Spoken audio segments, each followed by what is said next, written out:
here just to say hello, if you don't mind.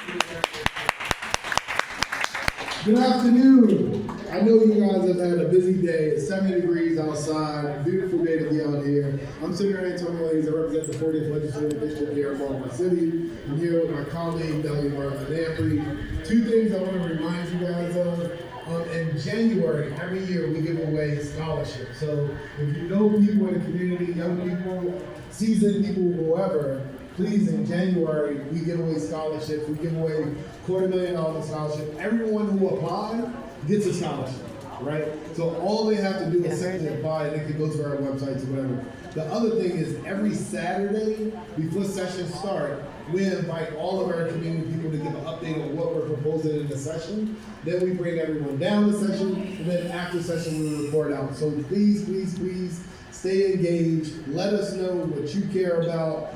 Those of you who are federal employees, real shout out. If there are resources that you're looking for, please go to AntonioHayes.com, sign up for our emails. We're trying to push as much information out as possible to our friends and neighbors to let them know as this pandemic has affected them. And so I'm not going to be real long because Keandra was generous enough to give us the mic. I'm going to turn it over to Delegate Lamprey. Thank you all so very much.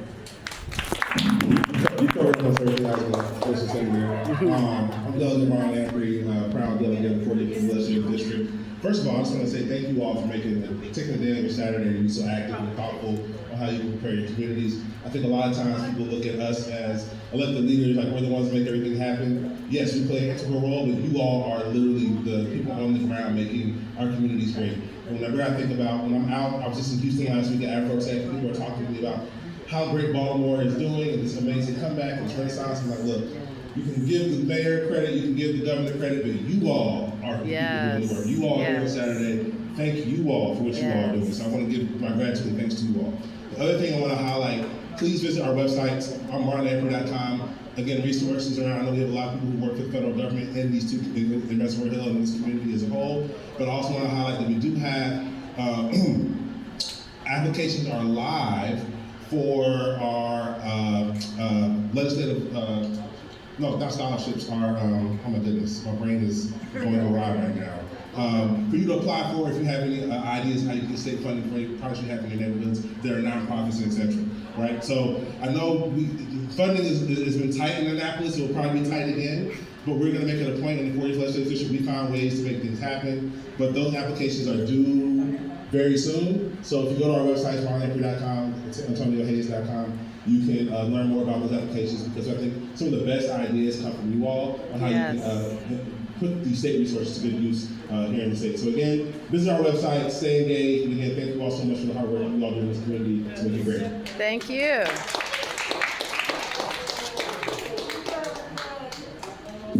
And thank you both for taking out time on your Saturdays to be here. And I just want to point out, Senator Antonio Hayes is who formatted the legislation that made WNOTA possible, and which is funding the initial stages of our master plan work. So, and also, Senator Hayes, I want to thank you for alerting the communities about changes to healthcare and healthcare premiums and insurance. That's really affecting so many people in our community. So if you have any questions about navigating that, you're seeing your premiums go up, or your access to Medicaid or Medicare is shifting and changing, Senator Antonio Hayes does have resources to direct you towards to get some of those questions answered. Just thinking about the, all the things we're facing right now. And I know that the state is also considering how to bridge the gap that's occurring for SNAP and EBT. So if you have any questions about that, or you're facing some insecurity issues, please do speak to the senator as he's here tonight. Yes. Do you want me to use the mic? Y'all hear me? Yeah. Good. So we can't hear you. How do you feel about the issue that we had inside this region? Like, all of it as far as the city. I feel like the city's failing this part of Baltimore dramatically. Even with waste management, they pick and choose what they come to get, right, in the community. And then a lot of the community is completely unaware of the rights, right? And then so but yet you notice when you go to different sides of town with the demographics have changed, the community don't have to actually speak up, but their representatives are making sure that these things are done, because a lot of people are not aware that their local representatives have a responsibility to keep this up.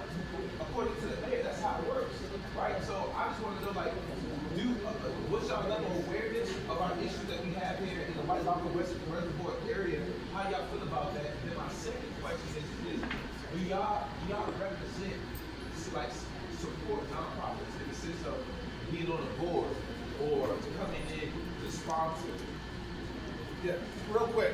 So, especially when it comes, the brother's question was, how do we feel about the issues in this community, or where of them, or whatever. So I grew up on Edmund Whitelock Street, right? I lived in the 2400 block of Francis, 2400 block of Edding, 1500 block of Clifton. So this is home for me. That inspired me in 2021 to create the West North Avenue Development Authority, where we're empowering communities, and Delegate Ampry was my co-sponsor, right? And so over the last 3 years, we've invested $50 million so communities can lead the way and determine how they redevelop their communities. And so some of the things that you talk about, like waste management and stuff like that, are really like city council issues, right? And so we don't try to get outside of our lane as state legislators, but support the work that Baltimore municipal government is doing as far as waste management and other things like that. That's why we've committed $50 million each year over the next 5 years to programs like Project Core, $27 million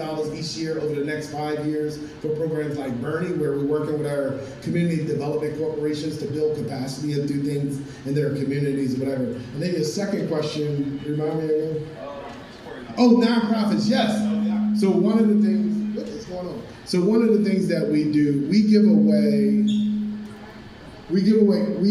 award probably about $2 million every year in capital grants to nonprofits to build things in their community. So when Marlon talked about the legislative bond initiatives, that application is open right now. If you go to our website, apply for money to have a project in your community, we will evaluate those and make it available to individuals. And so there's a whole bunch of things that we'll do, but I think the best way, definitely check out our website, AntonioHayes.com, MarlonAmpry.com. But like I said, we're the only district in the city of Baltimore where we meet with our constituents the Saturday before we go to our hours.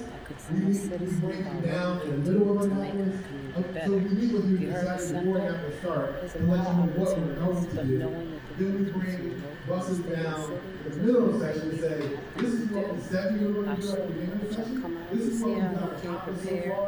And this is what else we need to do. And then after the session, we come back to the community and say,